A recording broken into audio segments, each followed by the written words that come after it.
আসসালামু আলাইকুম ভিউয়ার্স, কেমন আছো তোমরা সবাই? আশা করি খুব ভালো আছো। আলহামদুলিল্লাহ, আমিও অনেক ভালো আছি। আজকে তোমাদের সঙ্গে অনেক দিন পর একটা ক্লের ভিডিও শেয়ার করতে আসলাম।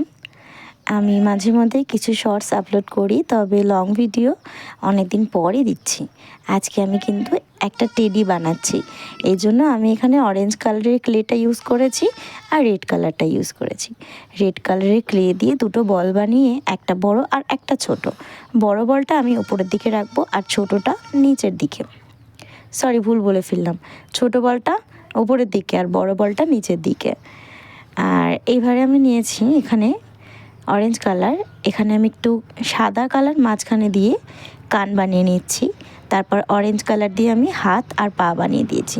মাঝখানটা একটু ফাঁকা ফাঁকা লাগছিল দেখে মনে হলো, তবে যাই হোক, নাকটা এবার বসিয়ে দিলাম। নাকের মধ্যে যে সুতো দিয়ে ডিজাইনটা করা থাকে সেটা আমি কালো কালারের ক্লে দিয়ে করে দিলাম। এরপরে চোখ দুটো বসিয়ে দিচ্ছি। চোখের মধ্যেও একটু কালো দিয়ে দিয়েছি আর পায়ে একটু সাদা দিয়ে দিয়েছি। এরপরে মাঝখানটা ফাঁকা লাগছে, কি আর করা যায়, একটা হার্ট শেপ বানিয়ে নিয়েছি। এরপর এটা মাঝখানে বসিয়ে দিলাম। আমার এই টেডিটা কেমন লাগলো তোমরা একটু কমেন্টে জানিও। আজকের মতো এখানেই শেষ করছি। টাটা।